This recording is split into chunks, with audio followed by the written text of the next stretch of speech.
Hi, welcome back to Movie Review Mom. Today, the movie I'm reviewing is The Sun is Also a Star. It is rated PG-13. It's 1 hour and 40 minutes, and the grade that I gave it is a B minus. I know haters are going to be so mad at me.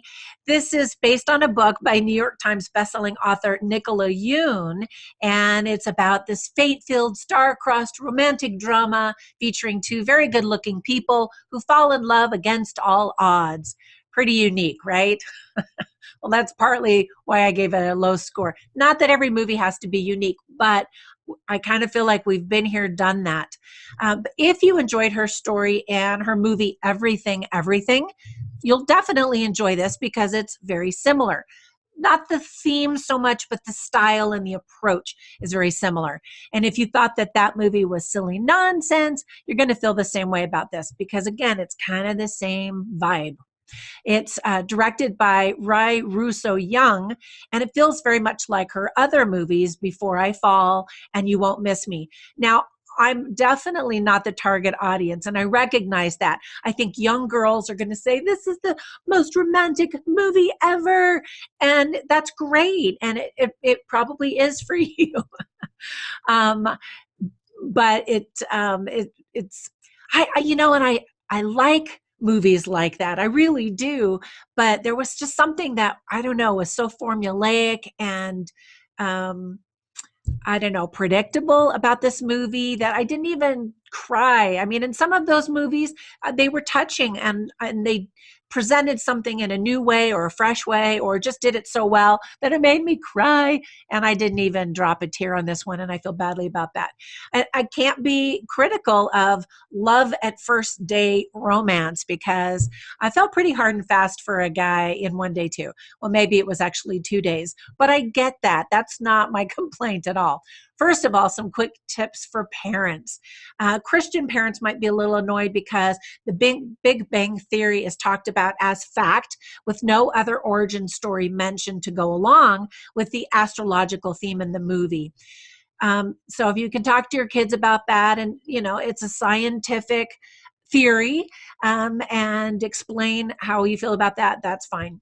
There's some Korean that's spoken. There's some profanity, but no F-bombs that I remember at least. There are some crude comments about a certain male anatomical body part and its size. There's some discussion about sex, but you don't see anything. In fact, there's not, you just don't even believe that there's been any premarital relations in this movie. Just people falling in love, which is awesome. In that regard, it's very sweet and innocent. And as a parent, I'm always annoyed by teens who disregard their parents' wishes, which happens from both of these young men and young women in this movie. As a parent, of course, we want what's best for our kids, and we have a longer vision of what's important and what works in the world and that kind of thing. And we're just trying to give our counsel and good advice.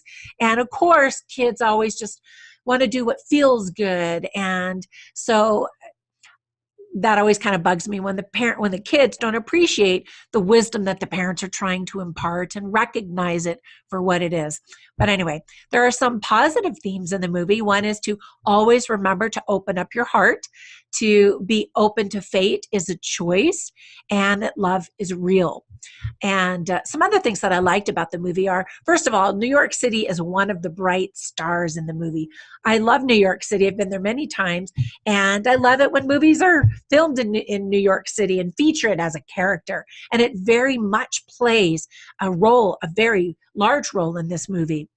Gorgeous Yara Shahidi, I don't know how to say her name, and handsome Charles Melton from Riverdale.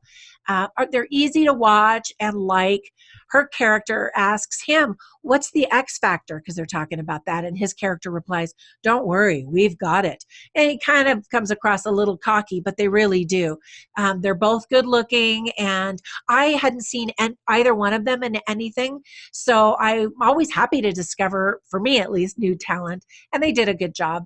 I loved the idea of a subway worker making an uplifting announcement that had such a positive impact on so many people.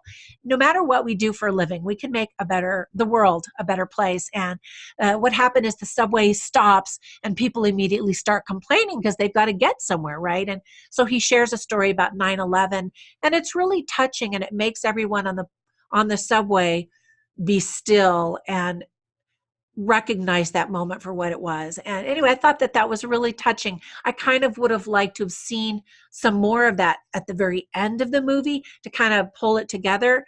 But that was just a moment towards the beginning of the movie, and that was kind of that. But anyway, I thought it offered a really great message, and I really liked that. There's a scene where only a couple of people were looking up at the impressive Grand Central Station.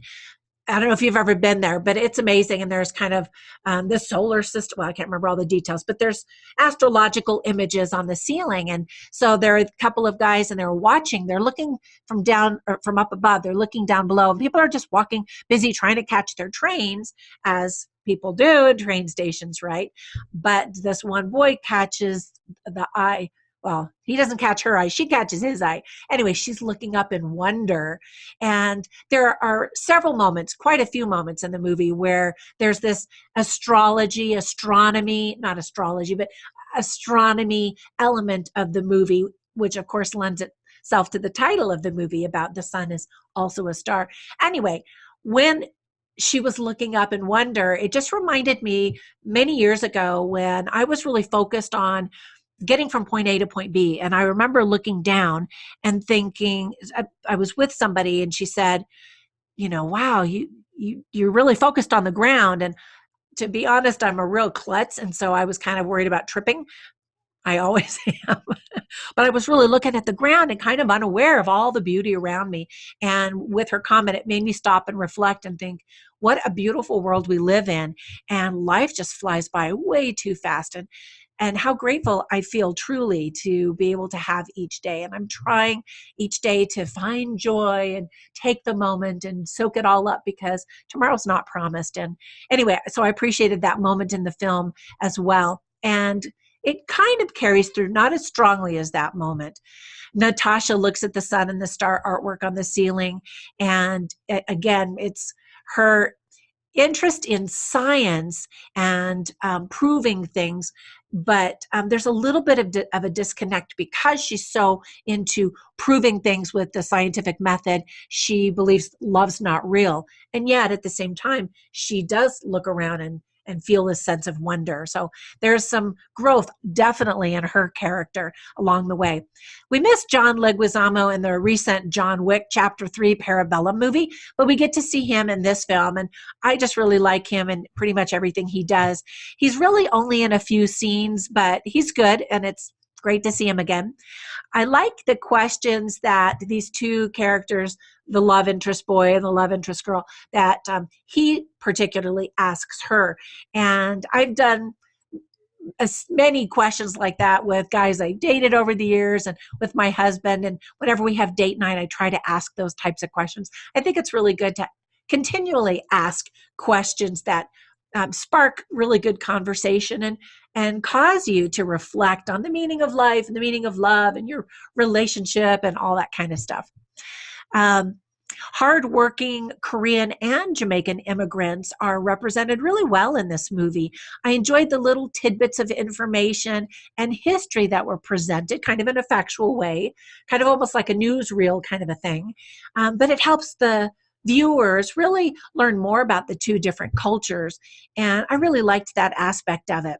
The author of the book and her husband are Korean and Jamaican, like in the story, although their story is different because it wasn't an issue of immigration or anything like that. But I really like the element of diversity that's in this particular star-crossed lovers romance. When Natasha and Daniel first held hands, it just reminded me of that exciting, magical feeling, that spark that you get in a new relationship. And so I thought that moment was illustrated really well. And yet, every time they kissed, I was like, nope. There was something lacking in chemistry about their kissing, and I just didn't really want to see them kiss anymore. I mean, you want the romantic leads to kiss, right? That's like the big payoff moment. But in this case, I don't know what the deal was going on, but it wasn't so good. So a few things that I didn't like is that everything really looks and feels contrived, and even there's some tears at towards the end of the movie, and they didn't look like real tears. They looked like those Hollywood tears. I think they put drops in the actors' eyes to make the tears come down or something like that's what it looked like. And again, everything was so predictable, and that's my biggest complaint of the whole movie. Daniel saves Natasha from being run over by a car towards the beginning of the movie, and the first thing she says to him is, what the heck? Except for she doesn't say heck, she swears. And, I'm thinking, how about saying thank you to the guy that just saved your life? So immediately I was kind of turned off by her personality. I definitely warmed up to her, but her attitude in life, especially in the beginning, were so negative. And I'm thinking, why is he falling for her? Yes, she's gorgeous. I get that. But it took me a while to kind of really like her and want her to feel love. And what was hilarious is she's so negative, and yet instantly, within hours, she's falling in love with this guy. Anyway, another thing that's super annoying is that both Daniel and Natasha have these super urgent matters to attend to that day, yet they have tons of time to spend with a stranger. And then I just look at all of the things they did together, all the mini dates that they went on during the day, and I'm thinking, I wish my days lasted that long. They were able to get a lot done. The film would have you believe that all immigrants are hardworking and good and deserve to be in this country. And of course, in her situation, that was true. But that's not the truth in every situation. And so I kind of felt like there was a little political jab at the Trump administration, about how hard-hearted they were. There are several comments about this climate, of immigration. And I think every case should be carefully examined. And I am all for immigrants who legally come into this country. My ancestors were among those who came in legally when the country had open arms. But because of economics, a lot of these sanctuary cities, starting off with the state cities, are going bankrupt because we simply can't support everyone in the world who wants to come to America, and certainly not those who start off their experience in this country illegally. Anyway, I actually don't want to turn this into a whole political discussion, but immigration is a big part of this movie. And so it's a good conversation starter, certainly to have with your kids if you're watching this movie with them, or that they've watched it. Ask them what they think about it. People are really quick to kiss strangers in movies and in real life, don't you think? As a mom, or just even as a girl, I never kissed on the first date. That was always my policy. And, so there's some making out going on. But anyway, other than that, it's a little slow moving and kind of boring. We're just sort of watching them traipse around the city.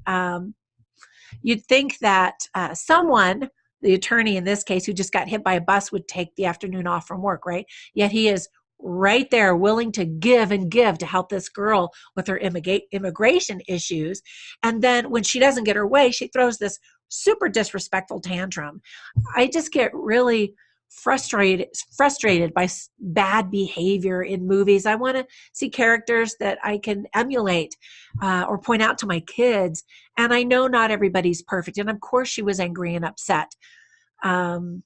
But again, it seemed like she demonstrated a lot of negative character traits, and he just was still totally in love with her.